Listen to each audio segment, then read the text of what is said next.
बघा आता आज आपलं ऍडव्हान्स एक्सेल या टॉपिक वरचं सेकंड लेक्चर. मागच्या भागामध्ये आपण बेसिक माहिती आपण बघितली होती, डेटा टाइप्स बघितले होते है ना, डेटा एंट्री कशी करायची आणि बेसिक फॉर्म्युला कसा टाकायचा. म्हणजे डेटा टाइप्स मध्ये आपण 3 प्रकार, लेबल, नंबर आणि फॉर्म्युला आणि फंक्शन. त्यापैकी फॉर्म्युला आणि फंक्शन याबद्दल थोडक्यात माहिती आपण बघितली होती, बरोबर. आणि आपल्या एक्सेलच्या स्क्रीनची माहिती, रो काय असतात, कॉलम किती असतात याची माहिती आपण मागच्या भागामध्ये बघितली होती. आज आपण बघणार आहे होम टॅब, त्याच्यामध्ये अलाइन ग्रुप बघणार आहे, क्लिपबोर्ड ग्रुप बघणार आहे, स्टाईल ग्रुप बघणार आहे, सेल ग्रुप बघणार आहे आणि नंबर ग्रुप. असे हे सगळ्या गोष्टी आजच्या भागामध्ये आपण शिकणार आहोत. चला तर मग आपण काय करू, एक्सेल ओपन करू आणि त्याच्यामध्ये या सगळ्या गोष्टी आपण बघू. झालं एक्सेल ओपन. एक्सेल ओपन झाल्याबरोबर तुम्हाला एक फाईल मी दिलेली आहे टाईप करायला पुढच्या प्रॅक्टिकल मध्ये. ती प्रॅक्टिकलची फाईल मी इथं टाईप करून ठेवलेली आणि तीच फाईल मी काय केली, ओपन केली. एक स्टुडंटचा डाटा आहे, त्याच्यामध्ये row, serial number, name of the candidate, birth date, त्याचे Marathi, Hindi, English, social science, math या 6 विषयाची मार्क आणि त्याची टोटल पर्सेंटेज आणि त्याला त्याचा रिझल्ट पास झालेला आहे की फेल झालेला आहे असा डाटा मी तुम्हाला इथं टाईप करायला लावलेला आहे तुम्हाला. आणि मग त्याच्यावर आपल्याला ते प्रॅक्टिकल करायचं. ठीक आहे, 10 विद्यार्थी तिथे टाकायचे. तुम्ही विद्यार्थ्याचं नाव बदललं तरी थोडंफार चालू शकतं, काय हरकत नाही. बघ आता हा आपला होम टॅब, फाईल टॅब आपण बघितला होता. फाईल मेनू मधले आपण सेव्ह, सेव्ह ॲज या कमांड आपण बघितल्या होत्या. फाईल कशी सेव्ह करायची तुम्हाला चांगल्या पद्धतीने माहिती आहे. याच्या अगोदर सुद्धा तुम्ही बाकीचे सॉफ्टवेअर वापरले, त्यामुळे सेव्ह कमांडवर जास्त जोर देण्यात काही भर नाही. होम टॅब, होम टॅब मध्ये आपल्याला हे वेगवेगळे group, clipboard group, font group. Font group तर आपण मागच्या भागात बघितला की ज्याच्यामध्ये फॉन्ट बदलणं, बोल्ड, इटॅलिक करणं आहे ना, या गोष्टी त्याच्यात आल्या. अलाइनमेंट ग्रुप आज बघायचा आहे, नंबर ग्रुप बघायचा आहे, स्टाईल ग्रुप बघायचा आहे, सेल ग्रुप बघायचा आहे आणि एडिटिंग ग्रुप. हा ग्रुप नंतर बघतोय, स्टाईल ग्रुप. बघ याच्यामध्ये आहे, ज्यावेळेस टायपिंग केलं नॉर्मल आपण टायपिंग केलेलं आहे, आता मी त्याला फॉर्मॅटिंग करण्यासाठी हा होम ग्रुप आपल्याला मेनली काम आहे. मग आता मला हेडिंग आहे, हेडिंगचा मला फॉन्ट बदलायचा, मी तर फॉन्ट मध्ये जाणार, फॉन्ट छानपैकी निवडणार, त्याची साईज निवडणार. बघा साईज 16 घेतली. हा टेबलचा हेडिंग आपल्याला निवडायचंय, ते टेबलचं हेडिंग मी निवडलं. त्याला आपण समजा बॅकग्राऊंड कलर दिला एखादा, त्याला बोल्ड केलं, थोडीशी साईज वाढवली, 11ची 12 केली, छान. हे करत असताना बघा काही कॉलमला आपल्याला जागा कमी पडते, त्याची वाढवायची असेल तर आपण मागच्या भागातच बघितली की 2 कॉलमच्या मध्ये जायचं. असा डबल हेडेड आरो आपल्याला तिथं दिसेल आणि जसा तो दिसला तिथं डबल क्लिक करायचं. आता काय झालं, डबल क्लिक केल्यामुळे खूप मोठा सिरियल नंबर कॉलम खूप मोठा झाला का नाही? का झाला बरं? त्या सेल मध्ये जी काही माहिती टाईप आहे मोठ्यात मोठी त्या कॉलम मध्ये, त्याच्या एवढा, मग वरती जे आपण हेडिंग टाईप केलं ते नेमकं A1 मध्ये आलं, ए कॉलम मध्येच आहे ते, त्याच्यामुळे त्या मार्क स्टेटमेंट या नावा एवढा तो कॉलम आपला मोठा झाला. मग अशा कॉलमला तुम्ही मॅन्युअली असं ड्रॅग करून छोटा करू शकतात किंवा मोठा करू शकता. झालं. त्यानंतर नेम ऑफ द कॅन्डिडेट, याच्या दोन्हीच्या मध्ये गेलो, डबल क्लिक केलं. बर्थ डेटच्या मध्ये गेलो, बघा जा, बाकीचे कॉलम सगळे दिसत आहे, त्याच्यामुळे मी काय त्याची कॉलमची विड्थ किंवा काही वाढवत किंवा हे करत नाही. ठीक आहे, याला फॉर्मॅटिंग, बॉर्डर सेट करायची, मी सगळे सिलेक्ट केलं आणि बॉर्डर इथं ऑल बॉर्डर म्हणून कमांड आहे त्याच्यामध्ये क्लिक केलं प्रत्येकाला. म्हणजे आपला जो फॉन्ट ग्रुप आपण काल शिकलो होतो त्याचं पहिले मी फॉर्मॅटिंग करून घेतो. मग आता पुढे जाऊ आपण. पुढे आहे अलाइनमेंट ग्रुप, आहे ना. त्या अलाइनमेंट ग्रुप बघण्याच्या अगोदर मी काय करतो, इकडे हा जो सेल ग्रुप आहे याच्यामधल्या काही कमांड आपण बघू. हे जे आपण डाटा टाईप केलेला आहे, हा डाटा टाईप केल्याचे हाईट आपल्याला, रोची हाईट आपल्याला वाढवायची. काय करायची, रोची हाईट. मी सगळा रो सिलेक्ट केल्या, जेवढ्यांची हाईट मला वाढवायची त्या सगळ्या सेल मी काय केल्या, रो तेवढे सिलेक्ट केले. कसे सिलेक्ट करायचे, त्याच्या नंबरवर ड्रॅग करायचं. बघा झाले सिलेक्ट. सिलेक्ट झाल्यानंतर इथं फॉर्मॅट कमांड आहे सेल ग्रुप मध्ये, त्याच्यामध्ये गेलो आणि पहिलीच कमांड आहे रो हाईट. सध्या रो हाईट काहीच दिसत नाही, मी त्याला 20 करतो. आणि ओके म्हणतो. बघा छान आता सुटसुटीत दिसायला लागलं का नाही? तुम्हाला असं वाटलं की अजून सुटसुटीत करायचं, अजून थोडीशी वाढवा, काय हरकत झालं. मी तेवढी एक सेल हाईटची कमांड फक्त फॉर्मॅट मधली घेतली, त्याच्याकडे आपल्याला परत जायचंय. पुन्हा मी माझ्या अलाइनमेंट ग्रुपकडे येतो. इथं माझ्याकडे समजा मला हा सिरियल नंबर कॉलम आहे, हा सेंटरला घ्यायचा आहे, तर मी याला सिलेक्ट केलं आणि सिलेक्ट करून बघा इथे सेंटर अलाइनमेंट, इथे लेफ्ट अलाइन, लेफ्टने लेफ्ट साईडला जाईल, सेंटरने सेंटर आणि राईटने राईट साईडला जाईल. मग हा कुठं छान दिसेल तर सेंटरला छान दिसेल, म्हणून मी त्याला सिलेक्ट केलं आणि कुठे घेतलं सेंटरला. हे झालं अलाइनमेंट. आता हा टेबल ज्यावेळेस मी सिलेक्ट करतोय, मी सगळा सिलेक्ट केला पुन्हा टेबल, याच्यात जी माहिती टाईप आहे ती बघा अशी खाली खालच्या लाईनला मी हाईट तर वाढवली, अजून जर वाढवली मी समजा हाईट, असं पकडा मी 2 नंबर पुन्हा ते रो सिलेक्ट करतो, सिलेक्ट करून पुन्हा फॉर्मॅट मध्ये जातो, फॉर्मॅट मध्ये रो हाईट म्हणतो 25 करतो आणि ओके म्हणतो. खूप वाढली. आता तुम्हाला खऱ्या अर्थाने त्याचा इफेक्ट जाणवेल. आता जाणवतोय बघा काय इफेक्ट जाणवतोय, त्याच्यामध्ये जो डाटा टाईप आहे तो असा खालच्या लाईनला चिटकला गेला. जसं आपण left align, centre alignment, right align इतक्यात बघितलं, तसंच आपल्याकडे ह्या झाल्या हॉरिझॉन्टल अलाइनमेंट, या व्हर्टिकल अलाइनमेंट सुद्धा आपल्याकडे आहे. मिडल अलाइनमेंट, टॉप अलाइनमेंट आहे बघा, ही टॉप अलाइनमेंट आहे, ही मिडल आहे आणि ही बॉटम आहे. आता सध्या बॉटम अलाइनमेंट सिलेक्ट आहे तिथं, मग मी काय करतो त्याला सेंटर अलाइनमेंट, मिडल अलाइन निवडतो बघा. मिडल अलाइनमेंटने काय झालं, मिडलला आले, त्या सेलच्या मिडलला आले व्हर्टिकली, म्हणजे हा व्हर्टिकल अलाइनमेंट. समजलं. टॉपला म्हटलं तर कुठं जाईल तो टॉपला, हे पण चांगलं दिसत नाही, दिसतं कोणतं मिडल. ठीक आहे. मग तुम्हाला पाहिजे तसं त्या बाकीच्या कॉलमचे अलाइनमेंट सेट करू शकतात. मला वाटलं मार्कांचे अलाइनमेंट सेंटर पाहिजेत, मी सगळ्यांना सिलेक्ट केलं एका वेळेस आणि त्याला कोणती अलाइनमेंट दिली, सेंटर अलाइनमेंट. ठीक आहे. तशी पर्सेंटेजला बाय डिफॉल्ट राईट अलाइनमेंट आलेली.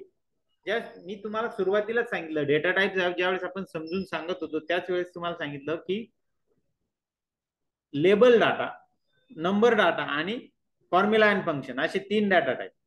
त्याच्यामध्ये लेबल डाटा ज्यावेळेस तुम्ही टाईप करतात त्यावेळेस तो लेफ्ट साईडला अलाइन होतो. कुठं अलाइन होतो, लेफ्ट साईडला बाय डिफॉल्ट. जसं नेम टाईप केले बघा ते लेफ्ट साईडला अलाइन. नंबर डाटा जसाही टाईप होतो तो कुठे राईट अलाइन होतो, राईट साईडला. जसं हे मार्क सगळे राईट साईडला होते का नाही, मग मी त्यांना सेंटरला घेतलं बघा. पर्सेंटेज कुठे राईट साईडला, टोटल कुठे राईट साईडला आहे ना, त्यांनाही तुम्ही सेंटरला आणू शकता, पण ते चांगलं दिसणार नाही म्हणून मी त्यांना राईटलाच ठेवतो. आणि फॉर्म्युला आणि फंक्शननी जी काही व्हॅल्यू निघणार आहे, जे काही आउटपुट निघणार आहे, ते जर लेबल मध्ये ते निघताना 2 मॅचात निघणार, एक तर ते लेबल असेल किंवा ते नंबर असेल. लेबल असेल तर लेफ्टला अलाइन होईल आणि नंबर असेल तर राईटला अलाइन. म्हणजे फॉर्म्युला आणि फंक्शनने निघणारा आउटपुट हे काही ठरलेलं नाहीये का ते लेबल मध्ये येईल का नंबर मध्ये. ठीक आहे, समजलं. मग अलाइनमेंट ह्याच्यात इथं अजून एक छान असं क्रॉस अलाइनमेंट पण आहे बघा. अँगल मध्ये सुद्धा clock, anti clock wise, vertical वगैरे असं देता येतं. तुम्हाला जर इकडच्या साईडने द्यायचं असेल आपल्याला, समजा असं पकडा की मला सिरियल नंबरच्या अगोदर मार्क स्टेटमेंट असं उभं हेडिंग टाकायचंय, मग मी काय करणार, त्या मार्क स्टेटमेंट सिरियल नंबरच्या अगोदर मला एक कॉलम लागेल का नाही आता, बरोबर. मग हा कॉलम हवा आहे, मग मी त्या कॉलमला सिलेक्ट करणार. एक कॉलम मी सिलेक्ट केला आणि या सेल ग्रुप मध्ये गेलो. सेल ग्रुप मध्ये पहिलाच ऑप्शन बघा, 3च ऑप्शन आहे सेल मध्ये, इन्सर्ट, डिलीट आणि फॉर्मॅट. हे इन्सर्ट करण्यासाठी, डिलीट करण्यासाठी, हे फॉर्मॅटिंग करण्यासाठी. मग इन्सर्ट वर क्लिक केलं, इन्सर्ट वर क्लिक करून मी इन्सर्ट शीट कॉलम असे ऑप्शन आहे का आला. मग मी इथं मार्क स्टेटमेंट टाईप करतो, झालं.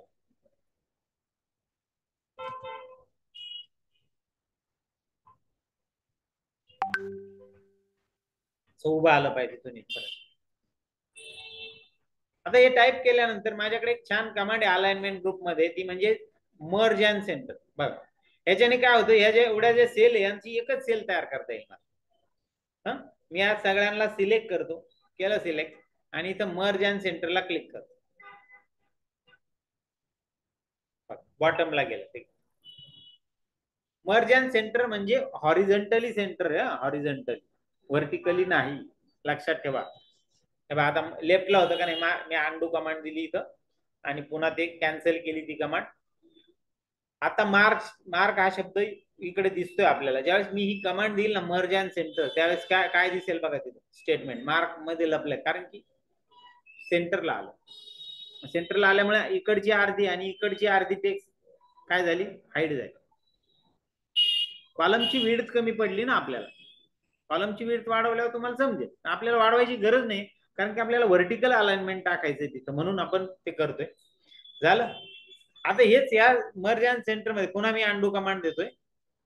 या मर्ज अँड सेंटर मध्ये ह्या आरोला जर क्लिक केलं तुम्ही तर मर्ज अक्रॉस म्हणून आहे.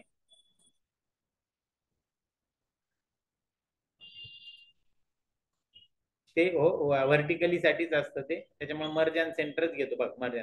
झालं. आता अलाइनमेंट सेट करू. चला इथली हे बाई, इथं अलाइनमेंट आहे का, याच्यामध्ये अँटी क्लॉकवाईज आहे, व्हर्टिकल आहे, रोटेट आहे ना, तुम्हाला जशी पाहिजे तशी. मग ही व्हर्टिकल घेतली, मग आली का व्हर्टिकल मार्क स्टेटमेंट आलं.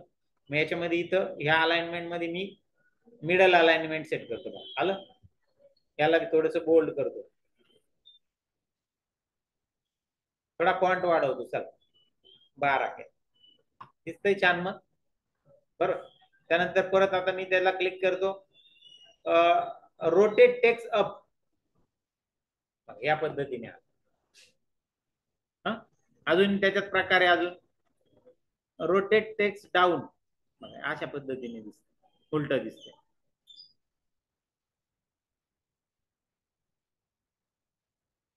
मग हीच छान दिसते व्हर्टिकल टेक्स्ट अलाइनमेंट, मग मी ती देतो. अशी क्रॉस पण आहे त्याच्यामध्ये, ते आपल्याला घ्यायची गरज नाही, करून बघू आपण तशी. Clockwise, anti clockwise.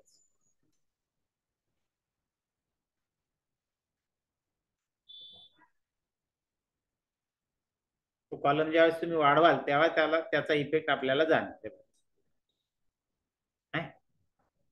याला खूप मोठी जागा लागते. आपण आपली जी काय व्हर्टिकल टेक्स्ट अलाइनमेंट आहे ती आपण देऊ. तसंच आता वरचं हेडिंग आपल्याला पुन्हा सेंटरला घ्यायचंय, तर तुम्ही काय करणार, बी पासून ते एम पर्यंत सेल सिलेक्ट करणार. बघा मी सिलेक्ट करतो, बी ते एम असं ड्रॅग करू. तुम्हाला जर सिलेक्शन करता येत नसेल, माऊसवर तेवढा कंट्रोल नसेल, तर बी वर कर्सर ठेवायचा आणि एम वर जाऊन शिफ्ट दाबून क्लिक करायचं, तेवढं सिलेक्ट होणार. ही सिलेक्शनची सगळ्यात सोपी मेथड.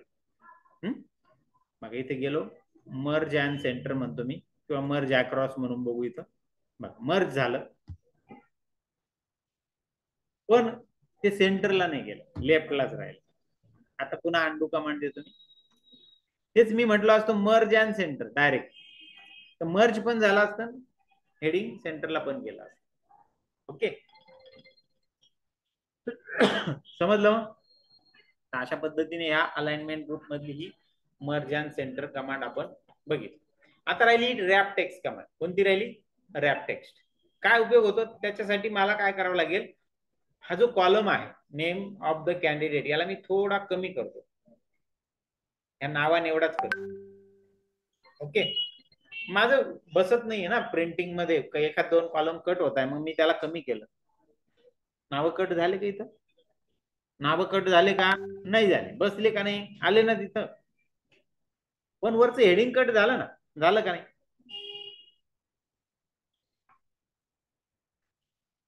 अशा केसमध्ये आपण त्याला हे रॅप टेक्स्ट कमांड लागू करू शकतो. या सेलला मी क्लिक केलं आणि तर रॅप टेक्स्ट म्हटलं, काय झालं,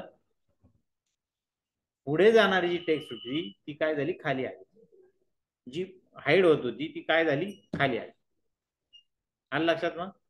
मग पण मग ती खाली कट होते, मग मला त्या हेडिंगचा हाईट मला वाढवावा लागेल. मग मी वाढवतो, मॅन्युअली वाढवतोय. आता मी 2 रोच्या मध्ये जाऊन मॅन्युअली ती वाढवली बघा. आता बस ठीक आहे. तसं तुम्हाला नेम पूर्ण कॉलमला जर ती लागू करायची असेल तर पूर्ण कॉलम सिलेक्ट करा आणि रॅप टेक्स्ट म्हणा. आता या नावांमध्येही तुम्ही जर नाव वाढवलं, समजा नितीन आंबेकर, नितीन नितीन विशाल असं त्या वडिलांचं नाव टाकू इथं, एंटर झालं का डिवाइड 2 याच्यामध्ये. पण मग कट नाही झालं, खाली गेलं. मग खालची रो हाईट तुम्ही वाढवू शकता, थोडीशी अजून वाढवली. मग कुठून वाढवायची, फॉर्मॅट मध्ये जायचं आणि रो हाईट म्हणायचं किती, इथं 30 करतो, चला 30. बसलं, समजलं. म्हणजे आता नाव मोठं जरी झालं तरी ऑटोमॅटिकली तो रॅप करणार, त्याला खाली घेणार. रॅप टेक्स्ट ही एक फॅसिलिटी असते वर्ड मध्ये, तर ऑटोमॅटिकली असते ती. जस्ट तुम्ही टाईप करत चालतात तसं तो ऑटोमॅटिक राईट अलाइनमेंट संपली का खाली घेऊन टाकतो त्याला. तिथे ती ऑटो सेट असते, इथं नसते, की आपल्याला सेट करून घ्यावी लागते रॅप टेक्स्ट ही फॅसिलिटी. ओके.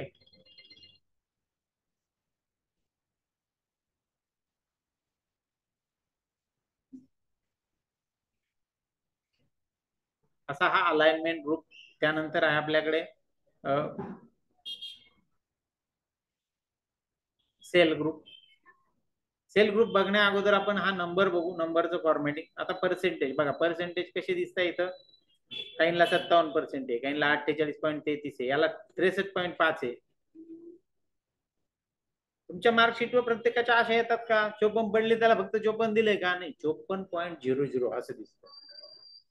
आता दिसायला पण चांगलं दिसतं की नाही. या पूर्ण पर्सेंटेज कॉलमला मी सिलेक्ट करतो. सिलेक्ट करून त्याला इथं इथं decimal places, increase decimal, decrease decimal आहे ना. हे इनक्रीज केलं, याला डिक्रीज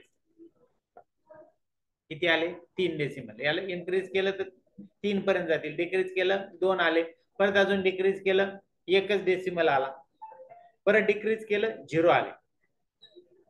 मग ते पॉइंट मधल्या व्हॅल्यू गायब झाल्या. पण पॉइंट मधल्या व्हॅल्यू गायब होताना तुम्ही एक लक्षात घ्या, या 63 कडे लक्ष ठेवा. मी अजून डिक्रीज करतो याला, आणि 54 कडे, 63 आणि 54, बरोबर आहे लक्ष सगळ्यांचं. करू डिक्रीज, काय झालं, 63चं काय झालं 64 झालं, आणि 54चं काय झालं 55. म्हणजे त्याने 1% वाढून टाकला, टाकला का नाही, बरोबर. आता तुम्ही या 48 आणि 58 कडे लक्ष द्या, किंवा आणि 63 कडे लक्ष द्या. पुन्हा मी डिक्रीज करतो त्याला, काय झालं, वाढलं का नाही वाढलं. मॅथचा एक नियम आहे, जर पूर्णांकात व्हॅल्यू जर घ्यायची असेल तर 5 किंवा 5 पेक्षा मोठा अपूर्णांक असेल तर त्याला पूर्णांकात कन्वर्ट केलं जातं, आणि 5च्या खालचा असेल तर कन्वर्ट होत नाही, बरोबर आहे का नाही. तो नियम इथं ऑटोमॅटिकली वापरला गेला. मग आपण पर्सेंटेज एक एक पॉईंटचा गरजेचा असतो, त्यामुळे पूर्णांकात कन्वर्ट करणं चुकीचं आहे, बरोबर आहे का नाही. करतात का पूर्णांकात कन्वर्ट, तिथं नाही का. ठीक आहे, आलं लक्षात. मग इथं डेसिमल इन्क्रीज करणं आणि डिक्रीज करणं ह्या गोष्टी आपण शिकलो.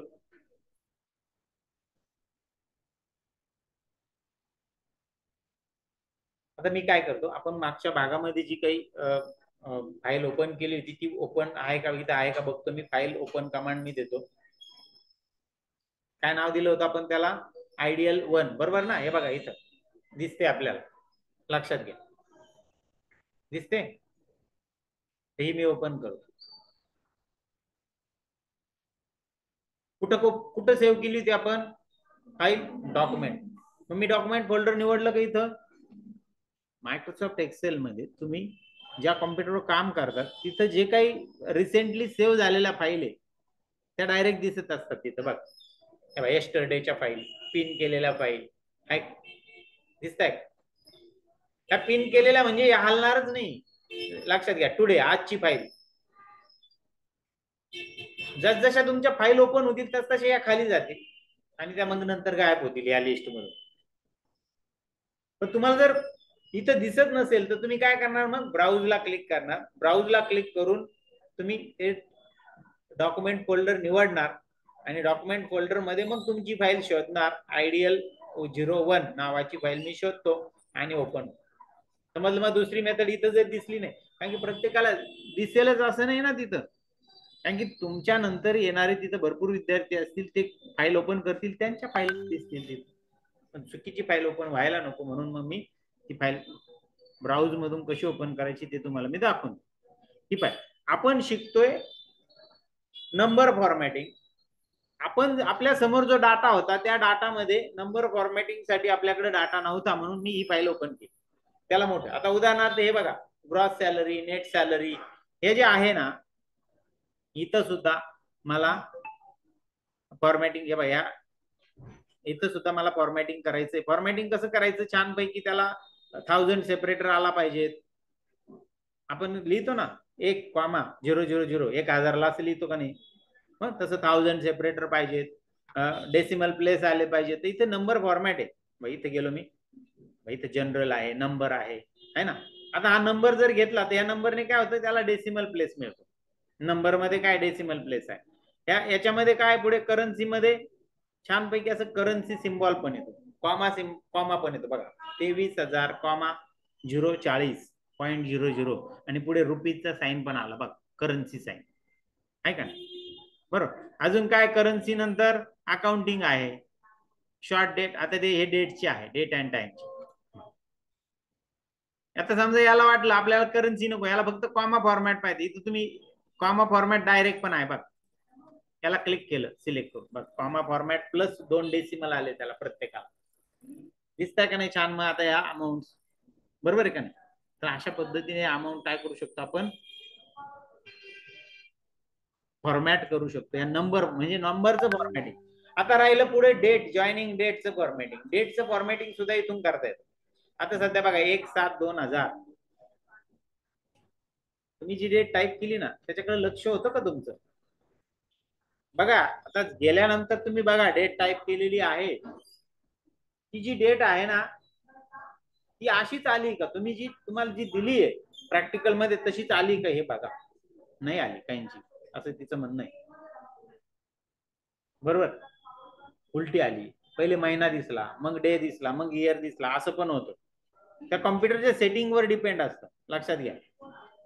त्या कॉम्प्युटरचं सेटिंग जर MMDDYY असेल तर ते तुम्हाला इथे एक्सेल मध्ये मंथ पहिले दिसेल, इयर दिसेल, आणि मग MMDD मंथ, डे आणि इयर असं दिसेल. ओके. मग मला इथं मला याचं फॉर्मॅटिंग चेंज करायचं आहे. डेट फॉर्मॅटिंग बघा, डेट फॉर्मॅटिंग मध्ये बरंच फॉर्मॅटिंग बघा. शॉर्ट डेट आहे, नंतर लॉंग डेट आहे. बघा लॉंग डेट मी निवडतो इथं. या लॉंग डेटने काय झालं, छानपैकी आलं बघा. 1 जुलै 2000, 15 डिसेंबर 2021, अशा पद्धतीने आपल्याला ही डेट दिसायला लागली. बरोबर आहे का नाही. या नंबरच्या ह्या आरोवर मी क्लिक केलं तर मला डायलॉग बॉक्स ओपन होईल, म्हणजे आणखी काही ऑप्शन्स मला मिळतील. आलं. मला अशी डेट नकोय, या पद्धतीने पाहिजे ते, चला या पद्धतीने घेऊ. परत मी क्लिक करतो इथं नंबरवर. माझी पद्धतच इथं दिसत नाहीये, दिसते का बघा बरं. आपण कशी लिहितो, 1/07/ बरोबर, अशी ती दिसते की इथं बघा बरं. नाही दिसत. इथं पण हे बघा, हे जनरल नंबर, हे इथं इथं आहे बरं का, जे आपण वरतून सिलेक्ट करत होतो इथं. इथं आहे, याच्यातले डेट पहिले निवडायचं. ती नाहीये, मग मला माझी स्वतःचा फॉर्मॅट सुद्धा इथं तयार करता येतो. माझा स्वतःचा फॉर्मॅट लक्षात येते. बघा माझा स्वतःचा फॉर्मॅट सिलेक्ट करण्यासाठी इथं कस्टम म्हणावं लागतं. कुठे जायचं, कस्टम कडे. मग कस्टम म्हटल्यानंतर इथं मला तो टाईप करता येतो, इथं माझा स्वतःचा फॉर्मॅट. मग मला स्लॅश पाहिजे, ते मध्ये काय पाहिजे, ते स्लॅश. मग पहिले काय आलं पाहिजे, डे आला पाहिजे, नंतर मंथ आला पाहिजे, नंतर इयर आला पाहिजे. किंवा मला उलट पाहिजे, ते पहिले इयर पाहिजेत, मंथ पाहिजेत, आणि मग डे पाहिजेत शेवटी. मग मी पहिले इयर साठी YY आहे, YY slash month MM, month साठी काय MM स्लॅश DD. ओके करतो मी. बघा डेट, एखाद्या डेट कडे लक्ष ठेवा आपण.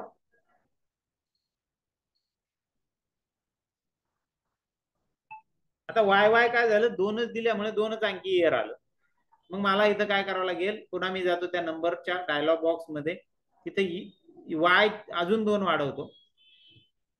जेवढे तुम्ही Y वाढवाल तेवढ्या डिजिटचं इयर येईल. आलं बघा, मध्ये महिना आला आणि शेवटी डे आला. मला असं नकोय, मला DDMMYY मध्येच पाहिजे ते. मग मी पुन्हा नंबर मध्ये गेलो, इथं बदल केला मी, DD/MM/YYYY. बरोबर ना? जेवढे वाय तेवढ्या डिजिटचं इयर, बरोबर आहे का नाही? तुम्ही म्हणाल 5 डिजिटचं घेऊन पाहू, काय झालं? 5वा डिजिट आलाच नाही. 5 डिजिटचं इयरच नसतं, 4च आहे. त्याच्यामुळे त्याच्यापेक्षा जास्त येणार नाही. तुम्ही एक्स्ट्रा टाकला तरी काही फरक पडणार नाही. ठीक आहे. पुन्हा कस्टम मध्ये मी गेलो, बघितलं त्याने तो 5वा जो आहे तो काढून टाकला. आता एक काम करू ना, ह्या डी मध्ये एक आपल्या एम मध्ये एक वाढू ना,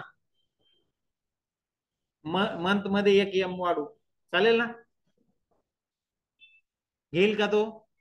नाही घेणार, असं तुमचं म्हणणं आहे, बरोबर ना? महिना 3 अंकी असतो का मला सांगा? महिना किती अंकी असतो? समजा एक पहिला महिना, दुसरा, तिसरा, 10 किती अंकी आला? 3 अंकी असेल का? काय बोलता, 3 अंकी नाही बघ, लिहितो का नाही असं आपण? बरोबर आहे ना? आपण असं लिहितो ना, 01 जुलै JUL, बरोबर येतं ना, हे लिहितो आपण, असं लिहितो. आता काय करू माहिती का, अजून एक वाढू इथे एम. आता काय होईल, जर मी एक एम वाढवला तर काय होईल? 4 अंकी येईल का? काय येणारच नाही. स्पेलिंग वाढेल असं म्हणणं आहे तिचं. बरं ठीक आहे, ओके. 4 एम म्हणजे पूर्ण, 3 एम म्हणजे 3 पर्यंत दाखव. 2 एम जर असेल तर तो नंबर मध्ये दाखवेल, 1 एम असेल तरी नंबर मध्ये दाखवेल, बरोबर? 1 एम, 2 एम, 3 आणि 4 असे 4 पर्यंत एम आहे. ठीक आहे. तसंच डेचं पण आहे. डेचं पण 1 2 3 4 4 पर्यंतच देता येईल डी. इयर पण 4 पर्यंत, एम पण 4 पर्यंत, प्रत्येकाचा अर्थ वेगवेगळा. एक एम एक डी असेल तर सिंगल डिजिट मध्ये डे दिसेल. मग तुम्ही म्हणाल पण 17 वाल्याचं काय होईल?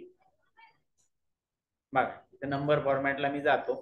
आता मी इथून हे कमी करतो 2 डिजिट. ठीक आहे.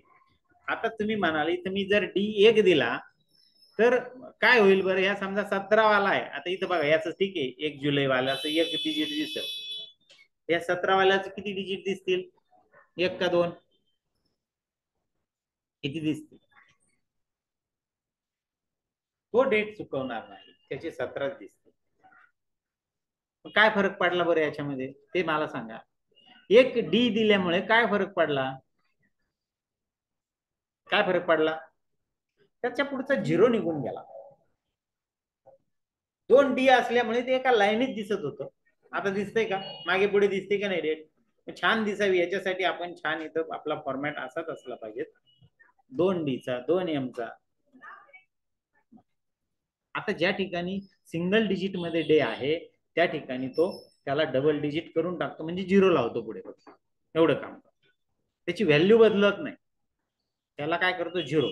पुढे झिरो किती लावला तर त्याच्याने काही ती वाढणार आहे का? नाही. ओके, समजलं? मग डेट फॉर्मॅट म्हणजे या नंबर फॉर्मॅट समजलं. याच्यामध्ये भरपूर आपण नंबरचं फॉर्मॅटिंग करू शकतो. ह्या डायलॉग बॉक्स मध्ये गेल्यानंतर प्रत्येकाचं वेगवेगळं बघा, डेटचं आहे, टाइमचं आहे, पर्सेंटेजचं आहे, अकाउंटिंगचं आहे. तुम्हाला पाहिजे तसं फॉर्मॅटिंग त्याच्यामधून करता येईल. पण आपल्याला जे बेसिक आपल्या गरजेचे होते तेवढे फॉर्मॅटिंग मी तुम्हाला सांगितलं. ठीक आहे, समजलं? मग एम्प्लॉई सॅलरी शीट तुम्हाला हे दोन्ही प्रॅक्टिकल आहे. आता पहिलं जे प्रॅक्टिकल दिले त्याला फॉर्मॅट करायला सुद्धा तुम्हाला सांगितलेलं आहे, आणि दुसरं जे दिलंय ते टाईप करून तुम्हाला फॉर्मॅट करायचंय, हे लक्षात घ्या. आणि ऑलरेडी तुमच्याकडे आहे, याला ओपन करून तुम्ही जर तुमचं डिलीट झालं असेल तर टाईप करावं लागेल, लक्षात ठेवा. आता काय राहिलं पुढे? पुढे राहिलं आपल्याकडे इथं हा सेल ग्रुप इन्सर्ट. तर बघितलं आपण मग अशी एक कॉलम आपण इन्सर्ट केला. कॉलम इन्सर्ट करण्यासाठी काय केलं, ए कॉलमला सिलेक्ट केलं, आणि त्याच्या अगोदर आपल्याला कॉलम पाहिजे होता तर इन्सर्ट मध्ये जाऊन आपण काय म्हटलं, इन्सर्ट शीट कॉलम. इकडून कॉलम आला. मग मला या डेट जॉईन, एम्प्लॉई नेम आणि डेट ऑफ जॉईनिंग यांच्या दोघांच्या मध्ये पाहिजे. मग मी कोणाला सिलेक्ट करू? डेट ऑफ जॉईनिंगला सिलेक्ट करू का एम्प्लॉई नेमला सिलेक्ट करू? सांगा बरं. कोणाला सिलेक्ट केलं तरी चालतं, फक्त इथं कमांड बदलते. इन्सर्ट मध्ये जाऊन इथं इन्सर्ट शीट कॉलम, आता कुठं आली ती, हा इकडेच येते. म्हणजे मला कोणता सिलेक्ट करणं गरजेचं होतं, हा. समज दोन्हींच्या मध्ये पाहिजे ते, तर मला सेकंड नंबरचा जो कॉलम आहे तो सिलेक्ट करणं गरजेचं होतं. म्हणजे मग माझ्या लेफ्ट साइडला कॉलम इन्सर्ट होईल. राईट साइडला करायचं आहे तर मग त्याच्या पुढचा कॉलम तुम्ही सिलेक्ट करा. ओके. आता मी हा कॉलम सिलेक्ट केला आणि मग कमांड दिली. मी तो कॉलम सिलेक्ट न करता सुद्धा त्या कॉलमवर कर्सर ठेवून सुद्धा कमांड देऊ शकतो. बघा इन्सर्ट मध्ये गेलो, इन्सर्ट शीट कॉलम आहे का, समजलं. म्हणजे तुम्ही त्याच्यावर न जाता सुद्धा तुम्हाला त्याला हे करता येऊ शकतं, इन्सर्ट करता. फक्त त्या कॉलम मध्ये तुमचा कर्सर पाहिजे तरच ती कमांड चालेल. आता हा कॉलम नकोय, काढून टाकायचा आहे, इथं डिलीट ऑप्शन आहे, डिलीट. त्याच्यावर मी फक्त कर्सर ठेवला. तुम्ही सिलेक्ट करा किंवा कर्सर ठेवा, कमांड सेम, डिलीट कॉलम. पण याचा फायदा, सिलेक्ट केल्याचा फायदा हा होईल, तो जर कॉलम सिलेक्ट केला तर दुसरी कमांड दिल्या जाणार नाही. बघा आता डिलीट रो ही कमांड डिऍक्टिव्हेट आहे डायरेक्ट, काय म्हणजे ती वापरल्याच जाणार नाही, त्या डायरेक्ट डिलीट कॉलम काय. पण तेच तुम्ही नुसता कर्सर ठेवला आणि कमांड दिली तर तिथे डिलीट शीट रो सुद्धा आहे. हा म्हणजे तो रो डिलीट होऊ शकतो, तुमची चुकीने कमांड दिल्या जाऊ शकतो. त्यामुळे जनरली डिलीट किंवा इन्सर्ट करताना कॉलम किंवा रो सिलेक्ट करा आणि मग कमांड द्या, म्हणजे मग तुमची चूक होणार नाही. बरं चूक झाली तर आपल्याकडे पर्याय आहे ना, काय पर्याय आहे बरं, अंडू कमांड आहे ना. परत ती कमांड परत मागे घेण्यासाठी बघा डिलीट कॉलम म्हटलं केलं. आता या दोन एम्प्लॉईच्या मध्ये एक एम्प्लॉई मला टाकायचा आहे, तरी तर मी 7 नंबरला सिलेक्ट केलं किंवा मग 7 नंबरवर मी कर्सर ठेवला, कर्सर ठेवून काय म्हटलं इथं इन्सर्ट शीट रो. कधी रो हा वरती इन्सर्ट होईल, कॉलम हा डावीकडे इन्सर्ट होईल, लक्षात ठेवायचं, उजवीकडे होणार नाही. त्याच्यामुळे तुमचं पोझिशन ही जर रो सिलेक्ट करायचं असेल तर ज्याच्या अगोदर करायचं त्याच्यावर कर्सर पाहिजे, आणि कॉलम ज्याच्या अगोदर करायचं त्याच्यावर कर्सर तुमचा पाहिजे. ओके, झालं, समजलं. मग डिलीट करायचं आहे रो पुन्हा, तर पुन्हा डिलीट मध्ये गेलो आणि डिलीट मध्ये जाऊन डिलीट शीट रो म्हटलं, गेला तो डिलीट झाला. झाला डिलीट, समजलं. मग पुढे आहे आपल्याकडे फॉर्मॅट कमांड. याच्यामध्ये बघा फॉर्मॅट मध्ये काय, रो हाईट आपण बघितलीच, auto fit row height. Auto fit म्हणजे काय, तर हे कॉल रो सिलेक्ट केले मी आणि यांना ऑटोमॅटिकली फिट कर, किती कर ते तुझे तू बघ. केलं, त्याला जेवढं गरज आहे त्याच्यात तुझी फॉन्ट साईज आहे त्या हिशोबाने त्याने त्याला कमी केलं. मग मी अंडू कमांड देतो परत. त्यानंतर फॉर्मॅट मध्ये अजून कॉलम विड्थ कमांड आहे, म्हणजे हे जे कॉलम आपण इथं डबल क्लिक करून किंवा ड्रॅग करून वाढवले ना, ते तुम्हाला मॅन्युअली, मी तुम्हाला एखाद्याने तुम्हाला सांगितलं, तुम्हाला प्रश्न कसा येतो की डी कॉलमची विड्थ 15 करा, मग डी कॉलमला सिलेक्ट केलं 15, अशी ड्रॅग करून पण करता येईल तुम्हाला अशी, पण एवढं एक्झॅक्ट होते का बघा बरं. आली बघा, आता आली माझी 15 एक्झॅक्ट. प्रत्येकाची एक्झॅक्ट येईल याला गॅरंटी नाही, म्हणून मी त्याला सिलेक्ट केलं. सिलेक्ट करून फॉर्मॅट मध्ये गेलो, फॉर्मॅट मध्ये जाऊन इथं कॉलम विड्थ कमांड घेतली आणि इथं 15 टाईप केलं बघा, 15 मॅन्युअली. ओके, 15 झाली. तुम्हाला परीक्षेमध्ये काय असं म्हणणार नाही, तुम्हाला तिथं एक्झॅक्ट सांगितलं आहे रोची हाईट 20 करा, कॉलमचे विड्थ 15 करा, 20 करा.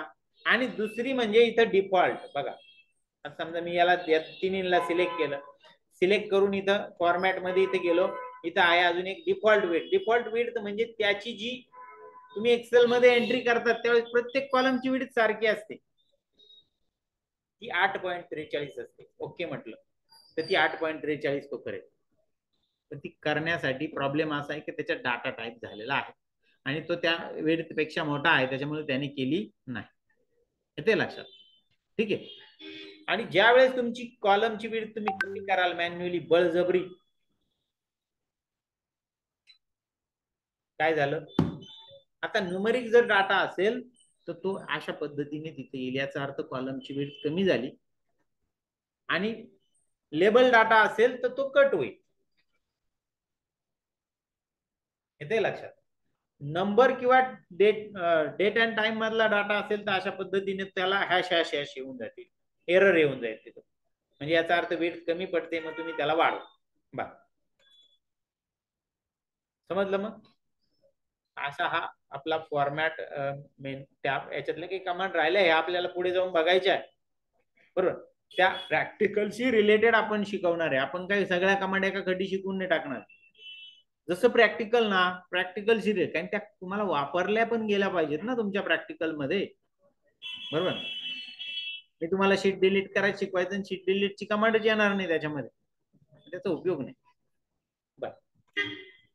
त्यानंतर आपण ह्या क्लिपबोर्ड ग्रुप तसा काल बघितलाच होता आपण. हा clipboard group cut copy paste आहे का नाही. याच्याने काय होतं, समजा हा एम्प्लॉय मला खाली कॉपी करायचा आहे, मी याला सिलेक्ट केलं, इथे कॉपी म्हटलं, सगळ्यात खाली गेलो, इथं क्लिक केलं आणि इथं काय म्हटलं, पेस्ट म्हटलं. सूरज पाटील वरती पण आहे, खाली पण एक रो आला का नाही. बरोबर.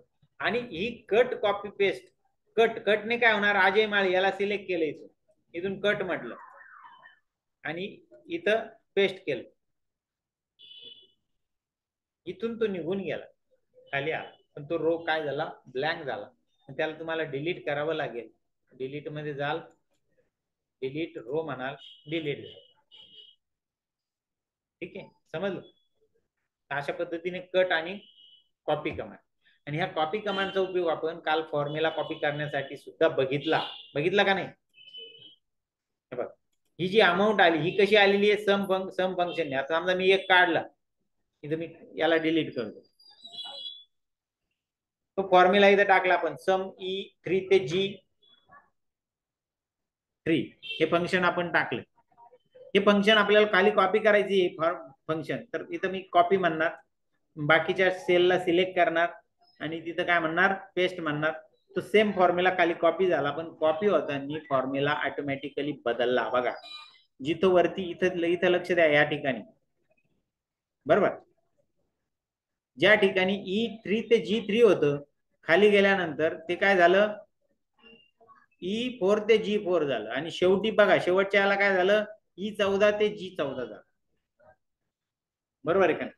ज्यावेळेस तुम्ही फॉर्म्युला कॉपी करतात एका ठिकाणून दुसऱ्या ठिकाणी, तो कॉपी होताना ऑटोमॅटिकली जेवढ्या पुढे किंवा जेवढ्या राईटला तो कॉपी होईल, जेवढ्या खाली किंवा राईटला, तेवढ्या सेल ऍड्रेसेस त्याचे बदलतील, त्याचे कॉलम आणि रोची हे बदलेल. येते लक्षात.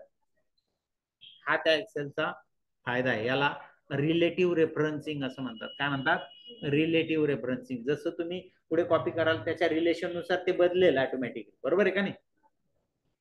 काही ठिकाणी बदल व्हायला नको असतो फॉर्म्युला कॉपी केल्यावर, त्याला ऍब्सोल्यूट रेफरन्सिंग सुद्धा आहे. ते कसं करायचं ते आपण बघणार आहे पुढे जाऊन. ह्या फॉर्म्युल्यामध्ये दोन फॉर्म्युले टाकतात, रिलेटिव्ह रेफरन्सचा फॉर्म्युला टाकता येतो आणि ऍब्सोल्यूटचा टाकता येतो आपल्याला. ऍब्सोल्यूट मध्ये म्हणजे काय होणार, तुम्ही तो फॉर्म्युला पुढे कुठे कॉपी केला तर त्याचे सेलच्या ज्या काही ऍड्रेसेस आहे ते बदलणार नाही. त्यातही कॉलम बदलला नाही पाहिजे, रो बदलला तर चालेल. रो बदलला नाही पाहिजे, कॉलम बदलला तर चालेल, असं पण असणार त्याच्यामध्ये. किंवा दोन्ही बदलायला नको, रो नंबर पण नको आणि कॉलम नंबर पण नको. बरं, तुम्ही म्हणाल इथं कुठं कॉलम बदलला, कॉलम बदलला, बघा बरं खाली प्रत्येकाचा ईच राहिला का नाही, आहे का, बदलला का. पण तो जर थोडा पुढे कॉपी झाला असता, इकडे पेस्ट केला असता मी, इथं बदलला बघा, इथं जी झाला बघा, आहे का, जी आणि आय झाला, आहे का. ते ऍक्च्युअली त्याचं रिझल्टच चुकला ऍक्च्युअली, तसं पाहायला गेलं. समजतंय. असा हा फॉर्म्युला सुद्धा आपण काय करू शकतो, कॉपी करू शकतो. हा आपण आज जो फॉर्म्युला बघितला, तो फॉर्म्युला किंवा फंक्शन जे काही टाकलं ते कोणतं होतं, रिलेटिव्ह होतं. रिलेटिव्ह असल्यामुळे तो जेवढा पुढे किंवा मागे किंवा खाली होईल तसे रो नंबर आणि कॉलम नंबर तुमचे बदलतील. ठीक आहे. असा हा आपला कट कॉपी पेस्ट एक फॉर्मॅट पेंटर आहे. ह्या फॉर्मॅट पेंटरने आपण काय करू शकतो, आपण जे काही फॉर्मॅटिंग केलं, समजा मी इथे याला बोल्ड करतो, याचा थोडा कलर बदलतो, याला थोडा बॅकग्राऊंड देतो, सेम याचा फॉर्मॅट आपल्याला शेवटच्याला द्यायचा. मी काय करणार इथं, आता फॉर्मॅट कॉपी, आपण टेक्स्ट कॉपी करण्यासाठी, डेटा कॉपी करण्यासाठी कॉपी आणि पेस्ट कमांड असते. आता फॉर्मॅट कॉपी करण्यासाठी हा फॉर्मॅट पेंटर, ज्याचा फॉर्मॅट कॉपी करायचा त्याच्यावर कर्सर ठेवा, क्लिक केलं, क्लिक करून फॉर्मॅट पेंटरला क्लिक करा. जसे तुम्ही क्लिक कराल तसं त्या आरोच्या बरोबर एक पेन ब्रशचं साइन यायला सुरुवात होईल आणि ज्या ठिकाणी तुम्ही क्लिक कराल त्याला तो फॉर्मॅट अप्लाय होईल. सूरज पाटीलला क्लिक करा, झालं का अप्लाय. समजलं. फॉर्मॅट कॉपी करण्यासाठी या फॉर्मॅट पेंटरचा उपयोग होतो. येईल करता मग आता बघा, आपण होम टॅब जवळपास पूर्ण बघितला, त्याच्यामध्ये क्लिपबोर्ड ग्रुप बघितला आहे ना, फॉन्ट ग्रुप बघितला, फॉन्ट ग्रुप तर अगोदर बघितलेला, अलाइनमेंट बघितलं, नंबर ग्रुप बघितला, नंबर फॉर्मॅटिंग, याच्यामध्ये नंबरचं आणि डेट अँड टाइमचं फॉर्मॅटिंग करायचं आपण शिकलो. आपण आपलं स्वतःचं फॉर्मॅटिंग, कस्टम फॉर्मॅटिंग टाकायचं शिकलो, बरोबर आहे का नाही. त्यानंतर हा ग्रुप आपला राहिलाय तो आपण बघू पुढे. सेल ग्रुप बघितला आपण, त्याच्यामध्ये इन्सर्ट, डिलीट, कॉलम डिलीट करणं, इन्सर्ट करणं, रो डिलीट करणं, इन्सर्ट करणं, ह्या कमांड आपण बघितल्या. फॉर्मॅट मध्ये ते रो कॉलम हे फॉर्मॅट करण्यासाठी या कमांड्स आहेत त्याच्यामध्ये. एडिटिंग ग्रुप आपला राहिला आणि स्टाईल ग्रुप आपला राहिला. तो पुढच्या प्रॅक्टिकल मध्ये आपला तो काय होईल, कव्हर. ठीक आहे. मग आज आपल्याला ज्या काही गोष्टी शिकायच्या होत्या या सगळ्या आपण शिकलेलो आहोत. मी सेव्ह करतो हा डाटा आणि बाहेर पडतो. बघा याला सुद्धा मी सेव्ह करतो आणि बाहेर पडतो.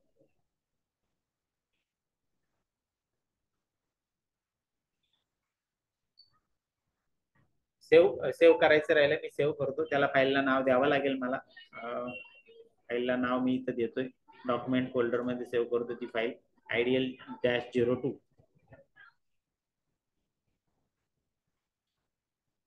सेव्ह म्हटलं, माझी फाईल सेव्ह झाली.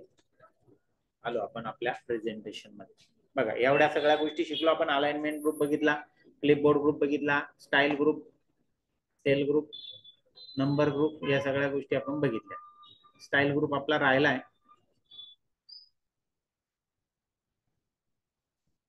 आता प्रॅक्टिकल काय आहे तुम्हाला ते बघा. मी तुम्हाला PDF पाठवणार आहे व्हॉट्सअपला, किंवा मग तुमचे प्रिंट काढून ठेवलेले असतात त्याच्यात बघायचं. या पद्धतीचा डाटा तुम्हाला टाईप करायचा आहे. टोटल आणि पर्सेंटेज तुम्हाला काढायचे. टोटल काढायला तर सोपं आहे, सम फंक्शनचा यूज करा जे आपण पहिल्या याच्यात शिकलोय, किंवा इक्वल टू साइनने फॉर्म्युल्याने सुद्धा तुम्हाला टोटल काढता येईल. पर्सेंटेजला तुम्हाला फॉर्म्युला द्या, percentage is equal to total divided by 6 number of सब्जेक्टने भागितलं त्याला टोटलला, का पर्सेंटेज तुम्हाला निघणार आहे. रिझल्ट हा जसाचे तसा ठेवा, पास फेल. तुम्ही हीच व्हॅल्यू जर टाईप केलेल्या असतील तर तुम्हाला तो ठेवता येईल. तुम्ही व्हॅल्यू बदलल्या तर तुम्हाला रिझल्ट सुद्धा बदलावा लागेल. ठीक आहे.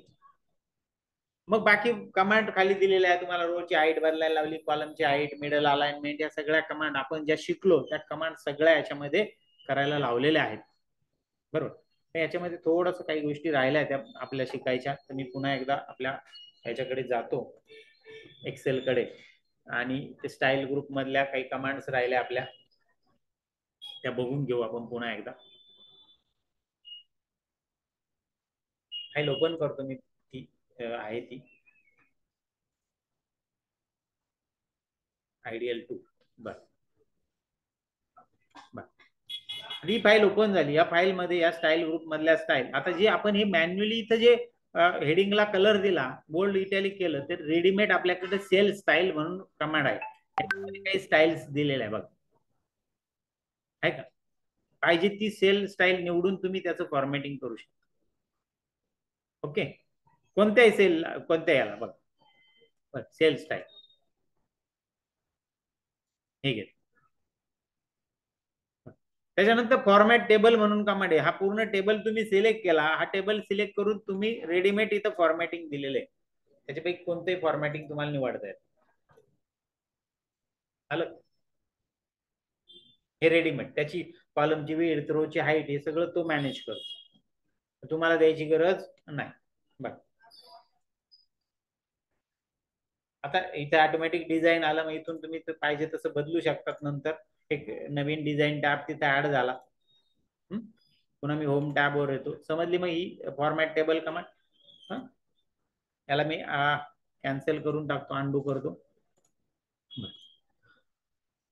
माझ्याकडे इथं कंडिशनल फॉर्मॅटिंग आहे. या कंडिशनल फॉर्मॅटिंग मध्ये मी काही कंडिशन अटीनुसार फॉर्मॅट, समजा हे मार्क आहे, हे मी सगळ्यांचे मार्क, सगळ्या विषयांचे मार्क मी सिलेक्ट केले. मला असं करायचंय की 89 पेक्षा कोणाला मार्क जास्त पडले हे हायलाइट झाले पाहिजे. काय झाले पाहिजे? हायलाइट सगळ्या विषयांमधले. सगळ्या विषयांमधले म्हणून मी सगळे विषय सिलेक्ट केले. सिलेक्ट करून इथं कंडिशनल फॉर्मॅटिंग आहे. कंडिशनल फॉर्मॅटिंग मध्ये पहिलाच ऑप्शन बघा, हायलाइट सेल रूल.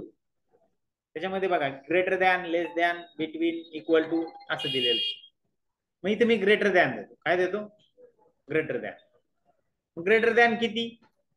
ती व्हॅल्यू इथे द्यायची. किती पाहिजे? 89. त्यांनी बाय डिफॉल्ट तिथे काहीतरी 56 वगैरे काहीतरी आणली होती, त्याच्यामुळे ते बरेच हायलाइट झाले होते. बरोबर. हायलाइट होताना त्यांचा कलर काय पाहिजे त्याचा ऑप्शन पण इथे आहे बघा. Light red fill with dark red text, yellow fill with dark yellow text आहे ना, green fill with dark green text. बरं हा घेऊ चला, ग्रीन. ओके. रेड म्हणजे खतरा, त्यापेक्षा ग्रीन ठीक आहे, योग्य आहे ना. म्हणजे तो फेल झाला बा थोडक्यात, असं होईल ते. ग्रीन म्हणजे मग तुम्ही त्या 35 पेक्षा कमी वाल्याला रेड करू शकता ना. मग पुन्हा सिलेक्ट केलं, पुन्हा कंडिशनल फॉर्मॅटिंग मध्ये गेलो, हायलाइट सेल रूल, लेस दॅन. ले बघा आता काय, लेस दॅन. लेस दॅन किती घ्यायचं आपण इथं? 35 घेऊ. जा आता याला रेड दिली. आता याच्यामध्ये जसे नंबर टाईप होतील ना, समजा उदाहरणार्थ 82 नाही तर 28 आहे, मग मी 28 केले, ऑटोमॅटिक त्या सेलचा कलर बदलून जाणार. लक्षात घ्या. नंतर जर तुम्ही जे काही एडिटिंग कराल, तुम्ही म्हणाले एकदा दिलं म्हणजे दिलं असं नाही. तुमची व्हॅल्यू बदलली का त्या सेलचा कलर बदलणार. येते लक्षात? बरोबर. पास फेल आपल्याला करायचे, तर इथे 5 फेल वाले रेड करायचे मला. त्याला सिलेक्ट केलं, कंडिशनल फॉर्मॅटिंग मध्ये गेलो, हायलाइट सेल रूल. आता मग सांगा, ग्रेटर दॅन निवडू का लेस दॅन निवडू?